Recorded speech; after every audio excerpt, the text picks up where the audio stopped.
రేపే 6 శ్రీరామనవమి.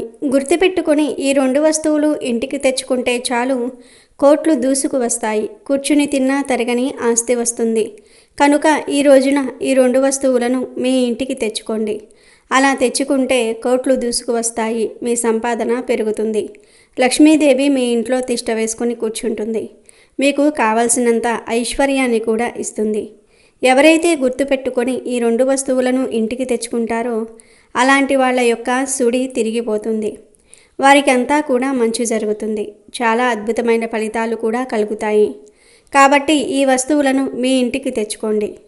అసలు ఈ శ్రీరామ నవమి రోజు ఏ 2 వస్తువులను ఇంటికి తెచ్చుకోవాలో ఇప్పుడు మనం ఈ వీడియోలో వివరంగా తెలుసుకుందాం. ఫ్రెండ్స్, అంతకన్నా ముందు కామెంట్ బాక్సులో జై శ్రీరామ్ అని కామెంట్ చేయండి. అలాగే వీడియోని లైక్ చేసి మా ఛానల్ని సబ్స్క్రైబ్ చేసుకోవటం మాత్రం మర్చిపోవద్దు. శ్రీరామ నవమి అనేది ఉగాది తర్వాత వచ్చే అతిపెద్ద పండుగ. అంటే సంవత్సరం ప్రారంభంలో వచ్చే మొదటి పండుగ ఇది. ప్రతి సంవత్సరం చైత్ర శుద్ధ నవమి రోజున శ్రీరామ నవమి పండుగను జరుపుకుంటారు. ఈరోజే రాముడు పుట్టాడని, రామ పట్టాభిషేకం జరిగిందని, సీతారాముల కళ్యాణం జరిగిందని పురాణాలు చెప్తూ ఉన్నాయి. ఈరోజు చామంతి పూలతో సీతారాములను పూజిస్తే విశేషమైన పుణ్యఫలం దక్కుతుంది. అన్నిటికన్నా ముఖ్యంగా ఈ శ్రీరామ నవమి పండుగ పర్వదినాన ప్రతి ఒక్కరూ పిండి దీపాలు వెలిగించండి. ఈ పండుగ రోజున పిండి దీపాలు వెలిగిస్తే కోరుకున్న కోరికలన్నీ కూడా వెంటనే నెరవేరుతాయి. 10 తరాలు ఐశ్వర్యం మీ కుటుంబానికి లభిస్తుంది. కాబట్టి శ్రీరామ నవమి రోజున ఇంట్లో పూజ చేసేటప్పుడు బియ్యపు పిండితో 2 లేదా 7 పిండి ప్రమిదలను తయారు చేసి అందులో ఆవు నెయ్యిని పోసి ఇంట్లో పూజ చేసుకోవాలి.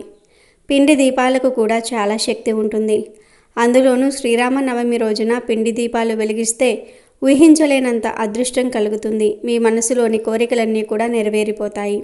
శ్రీరాముల వారికి అత్యంత ఇష్టమైన వాటితో తులసి దళాలు ఒకటి. కాబట్టి ఈరోజు ఇంట్లో పూజ చేసేటప్పుడు మీ పూజా గదిలో కొన్ని తులసి దళాలను పెట్టుకోండి. తులసి దళాలతో శ్రీరాముణ్ణి పూజిస్తే మీ ఇంటికి అఖండ కుబేర రాజయోగం కలుగుతుంది. ఏలినాటి శని దోషాలన్నీ కూడా తొలగిపోతాయి. విపరీతమైనటువంటి డబ్బు కలిసి వస్తుంది. ఈ సంవత్సరమంతా భోగభాగ్యాలను అనుభవిస్తారు. కాబట్టి ఇంతటి గొప్ప అవకాశాన్ని మాత్రం అస్సలు వదులుకోవద్దు. శ్రీరామ నవమి రోజున ఇంట్లో పూజ చేసే ముందు కొన్ని అక్షింతలను తయారు చేసుకొని పూజ గదిలో పెట్టుకోండి. ఇంట్లో పూజ పూర్తయిపోయిన తర్వాత ఆ అక్షింతలను తలపైన వేసుకోండి. ఈ అక్షింతలకు ఎంతో దైవశక్తి ఉంటుంది. కాబట్టి మీ కుటుంబం అంతా కూడా అక్షింతలను వేసుకుని రాముల వారికి నమస్కారం చేసుకుంటే ఈ సంవత్సరం అంతా కూడా మీకు బాగా కలిసి వస్తుంది. తమలపాకులు ధనాన్ని ఆకర్షిస్తాయి. కాబట్టి ఈ శ్రీరామ నవమి పండుగ నాడు 5 తమలపాకులను తీసుకొని వాటిపైన గంధంతో శ్రీరామ అని రాసి మీ పూజా మందిరంలో పెట్టుకోండి. మీ ఇంటికి ఉన్న దరిద్రం మొత్తం తొలగిపోతుంది. మీ ఇంట్లోకి ధనలక్ష్మీదేవి అడుగు పెడుతుంది. ఈ సంవత్సరం అంతా ధనధాన్యాలకు లోటు లేకుండా రెట్టింపు ఐశ్వర్యాన్ని పొందవచ్చు. ఇక పూజ గదిలో నైవేద్యంగా వడపప్పు అలాగే బెల్లం పానకాన్ని నివేదించాలి. అయితే నైవేద్యానికి పానకాన్ని తయారు చేసేటప్పుడు అందులో కొన్ని తులసి దళాలను వేయండి. ఇలా చేసిన ఈ పానకాన్ని ప్రసాదంగా స్వీకరిస్తే సంవత్సరం అంతా ఎలాంటి అనారోగ్య సమస్యలు రాకుండా ఆయురారోగ్యాలతో అష్టైశ్వర్యాలతో జీవిస్తారు. అయితే ఈరోజు ఈ 2 వస్తువులను ఇంటికి తెచ్చుకోండి. అలా తెచ్చుకోవటం వల్ల అంతులేని సంపద మన సొంతమవుతుంది. చాలా మంచి రిజల్ట్ ఉంటుంది. ఈ వస్తువుల వల్ల మన అదృష్టం అనేది మారిపోతుంది. అదృష్ట ద్వారాలు తెరుచుకోవటం, దురదృష్టం అనేది పోవటం, లక్ష్మీదేవి అనుగ్రహం కలగటం, మన తలరాత సైతం మార్చే అంత శక్తి ఈ శ్రీరామ నవమి రోజు తెచ్చుకునే వస్తువులకు ఉంటుంది. మనం ఇక్కడ మొత్తం 4 వస్తువుల గురించి చెప్పుకుందాం. మీరు అందులో 2 వస్తువులు తెచ్చుకోండి.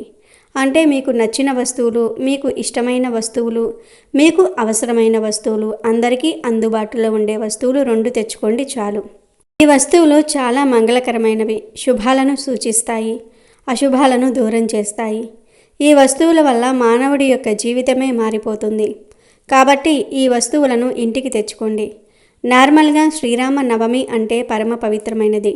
ఈరోజు తప్పనిసరిగా రాముల వారిని పూజించాలి. చాలామంది ఏమనుకుంటారంటే లక్ష్మీదేవి అనుగ్రహం కలగటం లేదు, లక్ష్మీదేవి మా ఇంట్లో అడుగు పెట్టడం లేదు, ఆ తల్లి మమ్మల్ని కరుణించటం లేదు, ఆమె యొక్క కృపా కటాక్షాలు మాకు అందటం లేదని బాధపడిపోతూ ఉంటారు కదా. అలాంటి వాళ్ళు ఈ వస్తువులు తెచ్చుకుంటే తప్పక లక్ష్మీదేవి అనుగ్రహం కలుగుతుంది. లక్ష్మీదేవి అంటే ఎవరో కాదు, సీతాదేవే. కాబట్టి ఈరోజు ఈ వస్తువులను ఇంటికి తెచ్చుకుంటే సీతారాముల వారి అనుగ్రహం కలుగుతుంది, మన జీవితం మారుతుంది. అందుకే మీరు ఈరోజు ఉదయాన్నే నిద్రలేచి శుచిగా స్నాన కార్యక్రమాలు చేసుకోండి. స్నానం చేసే ముందు ముఖానికి చిటికెడు పసుపు రాసుకోండి. అంటే స్త్రీలైతే ముఖానికి రాసుకోండి, పురుషులైతే స్నానం చేసే నీటిలో చిటికెడు పసుపు కలిపి స్నానం చేయండి. అలా చేస్తే చాలా మంచిది, లక్ష్మీ కటాక్షం పెరుగుతుంది. అలా స్నానం చేసిన తర్వాత రాములవారి ఫోటో ముందు దీపం పెట్టి ఆరాధన చేసుకోండి. కుదిరిన వారు ఈరోజు గుడికి కూడా వెళ్ళండి, చాలా మంచి జరుగుతుంది. ఈరోజు అందరూ తప్పనిసరిగా పానకము వడపప్పు సేవించాలి. ఇక ఈ శ్రీరామ నవమి రోజు కొన్ని వస్తువులను ఇంటికి తెచ్చుకుంటే ధనం దూసుకు వస్తుంది, లక్ష్మీదేవి అనుగ్రహం కలుగుతుందని శాస్త్రాలలో ఉంది. మరి ఆ వస్తువుల్లో మొదటి వస్తువు ఏమిటి అంటే పంచదార. పంచదార అంటే తీపి పదార్థం కదా, కాబట్టి మంచి వార్తలు వినాలి, చెడు వార్తలు వినకూడదు. మాకు మంచే జరగాలి, మంచి ఫలితం ఉండాలి అని కోరుకుంటారు కదా. అలాంటి వాళ్ళు ఖచ్చితంగా పంచదారను తెచ్చుకోండి. కావాలంటే పంచదారకు బదులుగా బెల్లం కూడా ఈ శ్రీరామ నవమి రోజు ఇంటికి కొన్ని తెచ్చుకోవచ్చు, లేదా పంచదార కూడా తెచ్చుకోవచ్చు. పంచదార అనేది చాలా పవిత్రతను కలిగి ఉంటుంది. శ్రీరామ నవమి రోజు పంచదార తెచ్చుకొని ఆ పంచదారతో రాముల వారికి మనం నైవేద్యం చేసి పెట్టిన, లేదంటే కనుక అదే పంచదారను రాముల వారికి నివేదన చేసిన, వడపప్పు మీద కొంచెం పంచదార వేసి పెట్టిన, లేదా పానకంలో కొంచెం పంచదార కలిపిన మనకు మంచి ఫలితాలు కలుగుతాయి. నివేదన చేసిన తర్వాత దాన్ని మనం స్వీకరించటం వల్ల కూడా మంచి ఫలితం ఉంటుంది. అంటే మనం ఒక పావు కేజీ పంచదార తెచ్చుకుంటే రాముల వారి పటం ముందు పెట్టుకొని ఆ పంచదార అంతా మనమే స్వీకరించాలని కాదు. అందులో నుండి కొంచెం అంటే ఒక పిడికెడంత పంచదారను మనం స్వీకరించాలి. మిగిలిన ఆ పంచదారతో తీయటి పదార్థాలు చేసి రాముల వారికి అప్పుడప్పుడు నివేదన చేయటం, అలాగే మన ఇంట్లో టీలో కానీ కాఫీలో కానీ ఇలా వాడుకోవచ్చు. ఆ పంచదారను వాడుకోవటం వల్ల కూడా మంచి ఫలితాలు ఉంటాయి. కానీ ఏ వస్తువునైనా సరే మీరు తెచ్చిన వెంటనే తీసుకుని వెళ్ళి దాన్ని గబగబా చింపేసి మీరు వాడుకోకండి. ఇంటికి తెచ్చుకున్న తర్వాత వాటిని కాసేపు అంటే ఒక 10-15 నిమిషాల పాటు పూజ గదిలో పెట్టుకుంటే అవి ఇంకా పవిత్రంగా మారుతాయి. ఈ వస్తువులు పూజ గదిలో పెట్టినప్పుడు దేవుడి యొక్క చూపు ఆ వస్తువుల మీద పడుతుంది. అలా పడ్డప్పుడు ఆ దేవుడు మనలను చక్కగా అనుగ్రహిస్తాడు, మంచి ఫలితాలను కూడా మనకు ఇచ్చేలాగా చేస్తాడు. కాబట్టి ఇలా పంచదారను తెచ్చుకొని మీరు ఈ విధంగా ఉపయోగించుకోండి. ఈరోజు పంచదార తెచ్చుకున్న తర్వాత ఆ పంచదారను పూజ గదిలో కాసేపు ఉంచి ఆ తర్వాత కొంచెం పంచదారను ప్రసాదంగా స్వీకరించి మిగిలిన పంచదారను పంచదార డబ్బాలో పోసుకోండి. మీ డబ్బాలో పంచదార ఉన్నప్పటికీ కూడా ఇది పోసేసి ఆ పంచదారను ఇంట్లోకి ప్రసాదంలోనికి వాడుకోండి. ఇలా ఈరోజు పంచదారను తెచ్చుకుంటే ధనం వస్తుంది, మంచి వార్తలు వినడానికి అవకాశం ఉంటుంది. చేదు వార్తలు అనేవి మీ దరిదాపుల్లోనికి కూడా రాకుండా ఉండడానికి కూడా ఈ పంచదార ఉపయోగపడుతుంది. కాబట్టి ఇలా పంచదారను ఇంటికి తెచ్చుకోండి. ఇక ఈరోజు ఇంటికి తెచ్చుకోవాల్సిన రెండో వస్తువు ఏమిటి అంటే యాలకుల ప్యాకెట్. ఈ వస్తువుకు అతీత శక్తి ఉంటుంది. ఈరోజు ఒక యాలక్కాయల ప్యాకెట్ను చిన్నది ఇంటికి తెచ్చుకోండి. మీరు గుర్తుపెట్టుకోండి, మీరు పెద్ద ప్యాకెట్ ఏం తెచ్చుకోకండి, చాలా చిన్నది తెచ్చుకోండి. మనకు 10-15 రూపాయలు పెడితే చిన్న ప్యాకెట్లు దొరుకుతూ ఉంటాయి కదా, వాటిని కూడా మనం ఇంటికి తెచ్చుకోవచ్చు. అలా తెచ్చుకొని ఆ యాలకులను పూజగదిలో పెట్టుకోవాలి.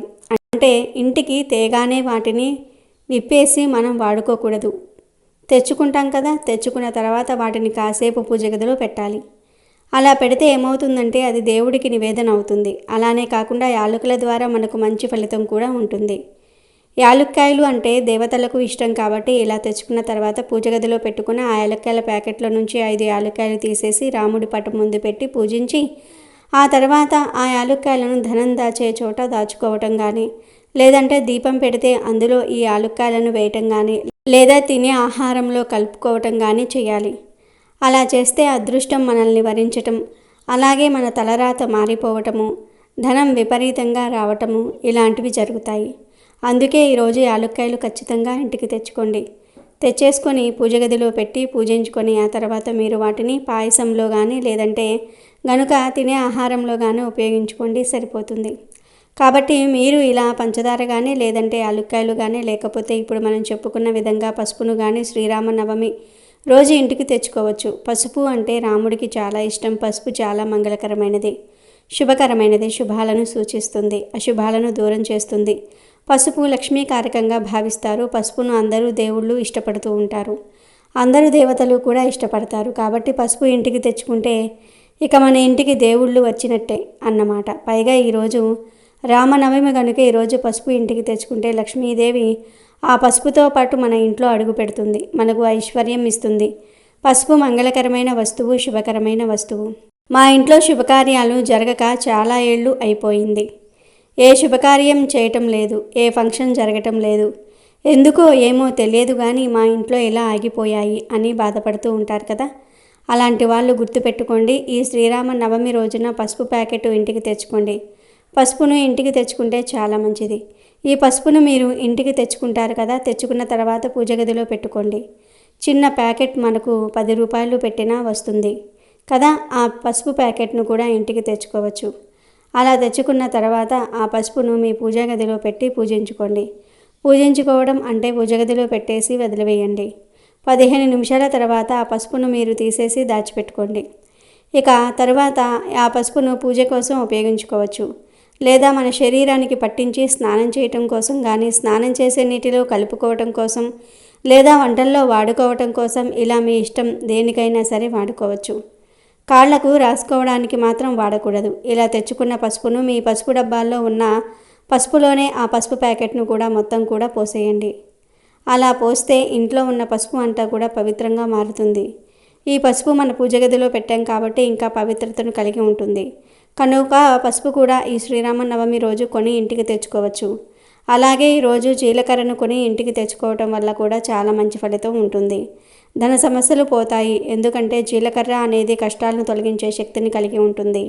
కనుక జీలకర్రను ఈరోజు కొని ఇంటికి తెచ్చుకుంటే, అలాగే ఈ శ్రీరామనవమి రోజున పట్టికను కూడా ఇంటికి తెచ్చుకోవచ్చు. అంటే ఇంటి ముందు దిష్టికి కడతారు కదా, ఆ పటికను కూడా తెచ్చుకోవచ్చు. ఒక 1/4 కేజీ పటిక ముక్కను తెచ్చి ఒక ఎర్రటి వస్త్రంలో వేసి మూట కట్టి ఆ మూటను గుమ్మం ముందు వేలాడదీయవచ్చు. మనం ఈ రోజున పెసరపప్పు కొని తెచ్చుకున్నా కూడా మనకు అదృష్టం కలిసి వస్తుంది. అంటే ఈ పెసరపప్పు అనేది కొన్ని గ్రహాలకు అంకితం చేయబడుతుంది. కాబట్టి గ్రహస్థితి బాగోలేని వాళ్ళు పెసరపప్పు ఇంటికి తెచ్చుకున్న ఫలితం ఉంటుందని పురాణాల్లో చెప్పబడుతుంది. కాబట్టి జాతకం మారిపోవాలంటే ఈరోజు పెసరపప్పును కొని తెచ్చుకోండి. చక్కగా జాతక దోషాలు కూడా పోతాయి. ముందుగా ఇప్పుడు మనం చెప్పుకున్నట్లు బెల్లాన్ని కూడా ఇంటికి తెచ్చుకుంటే 1 కోటి రూపాయల సంపాదన మన సొంతమవుతుంది. బెల్లం తీపి పదార్థం, బెల్లం నివేదనయ్యే పదార్థం. కాబట్టి బెల్లాన్ని ఇంటికి తెచ్చుకుంటే అదృష్టం, ఐశ్వర్యం, ఎనలేని సంపద మన సొంతమవుతాయి. తిరిగిలేని యోగాలతో మన జీవితమే మారిపోయి మనకంతా కూడా మంచి జరుగుతుంది. మనం పట్టిందల్లా బంగారంలాగా మారుతుంది. బెల్లాన్ని ఇంటికి తెచ్చుకొని ఆ బెల్లంతో పానకం చేసుకోవచ్చు. లేదా ఆ బెల్లాన్ని స్వామివారి పటం ముందు పెట్టి పూజించుకుని ఆ తర్వాత మనం చిన్న బెల్లం ముక్కను తీసుకుని నోట్లో వేసుకోవచ్చు. ఎలా చేసుకున్న జాతక దోషాలతో పాటు సమస్త పాపాలు పోయి 1 కోటి జన్మల పుణ్యం వస్తుంది. కోట్ల అనుగ్రహం మనకు కలగడానికి అవకాశం ఉంటుంది. ముఖ్యంగా శ్రీరామనవమి రోజున ఎవరైతే బెల్లాన్ని ఈ విధంగా ఇంటికి తెచ్చుకొని పానకం చేసుకుని త్రాగుతారో, లేదా బెల్లాన్ని పూజించుకుని ఆ తర్వాత చిన్న బెల్లం ముక్కను స్వీకరించి మిగిలిన బెల్లాన్ని ఇంట్లో వాడుకుంటారో వారికి మంచి శుభ ఫలితాలు ఉంటాయి. కాబట్టి ఇలా ఈ వస్తువుల నుండి ఏవో ఒక 2 వస్తువులను కానీ లేదా ఒక వస్తువును అయినా సరే శ్రీరామనవమి రోజు ఇంటికి తెచ్చుకోండి. మీ ఇష్టాన్ని బట్టి మీరు ఏవైనా సరే మీకు నచ్చిన 2 వస్తువులు లేదా ఒక వస్తువును తెచ్చుకోండి. తెచ్చేసుకుని రాములవారి అనుగ్రహం పొందండి. అలానే కాకుండా లక్ష్మీదేవి మీ ఇంట్లో తిష్ట వేసుకుని కూర్చునేలాగా చేసుకోండి. ఈ వస్తువులకు అంతటి శక్తి ఉంటుంది. శ్రీరామనవమి చాలా పవర్ఫుల్ కాబట్టి ఈ వస్తువులు ఆ శక్తిని గ్రహించుకుంటాయి. గ్రహించుకున్న ఈ శక్తి మనకు మంచి చేకూర్చేలాగా చేస్తుంది. మనకు మంచి ఫలితాలను కూడా ఇస్తుంది. శ్రీరామనవమిని చాలా గొప్పదిగా భావిస్తారు. అందులోనూ ఈసారి శ్రీరామనవమి ఆదివారంతో కలిసి వచ్చింది. అమృత ఘడియల్లో వచ్చింది. ఆ అమృత తత్వ శక్తిని మనం పొందాలంటే ఈ వస్తువులు తెచ్చుకోవాలి. శ్రీరామనవమిలో ఏర్పడే కొన్ని అమృత ఘడియల వల్ల కూడా మన జీవితం మారుతుంది. అందుకే మీరు మర్చిపోకుండా ఈ విధంగా శ్రీరామనవమి రోజు తెచ్చుకున్న వస్తువులను పూజ గదిలో పెట్టి పూజించుకొని ఆ తర్వాత మీరు వాటిని వాడుకోవచ్చు. ఒకవేళ కుదిరితే వేరే వాళ్లకు దానం కూడా చేయొచ్చు. అలా దాన ధర్మాలు చేయటం వల్ల కూడా ఫలితాలు అయితే ఉంటాయి. ఆ ఫలితాలను చూసి మీరే మీ కళ్ళతో ఆశ్చర్యపోతారు. కాబట్టి ఈ విధంగా చేసుకోండి. చేసేసి ఫలితం పొందండి. కనుక శ్రీరామ నవమి రోజు అందరూ ఈ వస్తువులు ఇంటికి తెచ్చుకొని శుభాలను పొందండి. లక్ష్మీదేవి అనుగ్రహంతో అష్టైశ్వర్యాలకు లోటు లేకుండా ఆనందంగా జీవించండి. రామ అనే పేర్లు 1,00,000 కోటి రాస్తే ఒక్కొక్క అక్షరమే మహాపాతకాలను నశింపచేస్తుందని స్వయంగా పరమేశ్వరుడే పార్వతీదేవికి చెప్పినట్లు భవిష్యోత్తర పురాణంలోని ఉమామహేశ్వర సంవాదంలో వివరింపబడింది. సమస్త పాపాలను హరించివేసి సకల పుణ్య ఫలాలను అందించే శక్తి ఒక్క రామనామానికి మాత్రమే ఉంది. రామ అనే 2 అక్షరాలు ధర్మ మార్గాన్ని సూచిస్తాయి. మోక్ష మార్గాన పయనించడానికి కావలసిన అర్హతను సంపాదించి పెడతాయి. దేవుడు ఒక్కడే, అయితే ఆ ఒక్కడు రాముడేననిపిస్తుంది. దేవుడు పలు రూపాలు ధరిస్తే అందులో రాముడి రూపమే మనకు మరింత దగ్గరగా ఉంటుంది. శ్రీమన్నారాయణుడు ధరించిన అవతారాలలో కొన్నిటి గురించి కొంతమందికి తెలియకపోవచ్చునేమో కానీ రామావతారం గురించి తెలియని వారు ఉండరు. అంతగా రాముడు అందరికీ దగ్గరయ్యాడు. మదిలో మధురంగా మోగే మంత్రమయ్యాడు. అలాంటి రాముడి అనుగ్రహం కోసం పూర్వం రామకోటి రాసేవారు మన పెద్దలు. రామకోటి రాయటం అనాది నుంచి మన భారతదేశంలో ఉన్న ఆచారం. చాలామంది శ్రీరామ నవమి నాడు రామకోటి రాయటం మొదలుపెట్టి మళ్ళీ శ్రీరామ నవమి నాడు ముగిస్తూ ఉంటారు. శ్రీరామ నవమి రోజే కాకుండా ఎప్పుడైనా సరే శ్రీరామకోటి రాయటం మొదలు పెట్టవచ్చు. కుదిరిన వారు శ్రీరామ నవమికి ముందే ఒక రామకోటి పుస్తకాన్ని తెచ్చుకోండి. ఇది ప్రతి పుస్తకాల షాపుల్లో దొరుకుతుంది. ఈ పుస్తకాన్ని ముందే కొని తెచ్చిపెట్టుకోండి. శ్రీరామ నవమి రోజు ఈ పుస్తకాన్ని తీసుకొని వెళ్ళి పూజలో పెట్టి హారతి ఇచ్చి అప్పుడు రామకోటి రాయటం ప్రారంభించండి. రామనామం వలన ఎలాంటి కష్టాలైనా సరే తొలగిపోతాయి. జీవితం అద్భుతంగా మారిపోతుంది. మన పిల్లలకు మనం ఆస్తులు ఇచ్చినా ఇవ్వకపోయినా వారిని కాపాడేది రామచంద్రమూర్తి, సీతమ్మ తల్లే. పిల్లల్ని వారి చేతుల్లో పెట్టి చిన్న వయసులోనే పిల్లలు రామనామం పఠించేలాగా చేయండి. ఖచ్చితంగా మీ పిల్లలు మంచి వృద్ధిలోనికి వస్తారు. రామనామాన్ని పట్టుకునే అతి తేలికైన మార్గమే రామకోటి. శ్రీరామ నవమి రోజు అందరూ కూడా రామకోటి రాయటం ప్రారంభించండి. పిల్లల చేత కూడా రాయించండి. ప్రతిరోజు కొంచెం కొంచెం రాయండి చాలు. కొంతకాలానికి మీ జీవితం అద్భుతంగా మారుతుంది. ఈ రామకోటి రాసేవారు 7 నియమాలను పాటించాలి. ఆ నియమాలు ఏమిటో కూడా తెలుసుకుందాం. ఒక విషయం గుర్తుపెట్టుకోండి, రామకోటి పుస్తకం అంటే ఒక పుస్తకం లాగా చూడకండి. స్వయంగా రాముల వారే చెయ్యి ఇచ్చి చెయ్యి మీద రామకోటి రాయమంటే ఎంత ఆనందంగా రాస్తారో అంత ఆనందంగా రామకోటి పుస్తకం రాయాలి. రాముల వారి చేతి మీద రాస్తున్నట్టు భావించాలి. ఇక రెండవది నియమం ఏమిటంటే శ్రీరామ అని రాసేటప్పుడు ముందు శ్రీతోనే మొదలు పెట్టండి. శ్రీరామ అంటే సీతమ్మ, రాముల వారు ఇద్దరూ కలిసి ఉన్నట్లు భావన. ఇలా రాసేటప్పుడు మనసులో శ్రీరామ జయరామ జయ జయరామ అనే నామాన్ని అనుకోండి. ఇక మూడవ నియమం ఏమిటంటే శ్రీరామకోటి పుస్తకం మీద వేరే లెక్కలు, ఫోన్ నెంబర్లు అస్సలు రాయకూడదు. ఈ పుస్తకాన్ని మరియు పెన్నును పూజా మందిరంలోనే ఉంచుకోవాలి. రామకోటి రాయడానికి మాత్రమే వాడండి, అంతే తప్ప ఈ బుక్కులో మిగతావి ఏమీ రాయవద్దు. నాలుగవ నియమం ఏమిటంటే ఎప్పుడూ కూడా కౌంట్ కోసం రామనామం రాయవద్దు. మనసు ఎన్ని నామాలకు నిలబడుతుందో చూడండి. అంటే మీరు రామకోటి రాస్తున్నప్పుడు మధ్యలో సినిమాలు గుర్తు వస్తే అక్కడ ఆపేసి కాసేపటి తర్వాత మళ్ళీ నిష్టగా మనసులో శ్రీరామ జయరామ జయ జయరామ అనుకుంటూ రామకోటి రాయండి. మీ మనసు లగ్నం కాకపోతే రాయటం ఆ పూటకు ఆపేసేయండి. లేదంటే మధ్యలో నిద్ర వచ్చిందనుకోండి, అక్కడ ఆపేయండి. అంతేగాని పంతంగా రోజుకు నేను 1000 సార్లు రాస్తాను, 2000 సార్లు రాస్తాను అని లేదా 500 సార్లు రాస్తాను అని నియమం పెట్టుకోవద్దు. ఎంత కుదిరితే అంత రాయండి. 10 రాసినా చాలు, కానీ రాసిన 10 అయినా సరే మనసు పెట్టి రాయండి. అంతేగాని ఊరకే కౌంట్ కోసం రాసుకుంటే జీవితం ఏమీ మారదు. అలా కాకుండా మనసు పెట్టి ఒక్కసారి అయినా సరే రాస్తే దానికి ఫలితం అనేది వస్తుంది. మీరు 1,00,000 రాసేసరికి మీ జీవితం మారిపోతుంది. 5వ నియమం ఏమిటంటే మీరు రామకోటి రాసేటప్పుడు బయటకు వెళ్ళాల్సి వస్తే సరి సంఖ్య దగ్గర ఆపండి. మళ్ళీ వెనక్కి వచ్చాక రాయదలుచుకుంటే మళ్ళీ కాళ్ళు చేతులు కడుక్కొని రాయండి.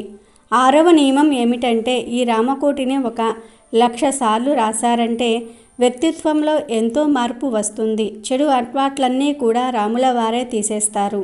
శాంతగుణం పెరుగుతుంది, క్రోధత్వం తగ్గుతుంది. కాబట్టి 1,00,000 పూర్తవ్వగానే ఈ పుస్తకానికి పూజ చేసి నివేదన చేసి ఆ ప్రసాదాన్ని చుట్టుప్రక్కల వారికి పంచిపెట్టాలి. ఇక ఆఖరి నియమం ఏమిటంటే ఈ రామకోటి రాస్తున్నప్పుడు వయస్సు పైబడిందని భావించేవారు లేదా రామకోటి పుస్తకం పూర్తయిన వారు ఈ పుస్తకాన్ని భద్రాచలానికి చేర్చండి లేదా గుంటూరు రామనామ క్షేత్రానికి చేర్చండి. ఇవేమీ కుదరని వారు చక్కగా ఒక పసుపు బట్టలో ఈ పుస్తకాన్ని చుట్టి పవిత్రంగా తీసుకుని వెళ్ళి ఏదైనా నదిలో కలిపేయండి. చక్కగా రాముల వారికి నమస్కారం చేసుకొని నదిలో కలిపేయండి. ఫలితం అమోఘంగా ఉంటుంది.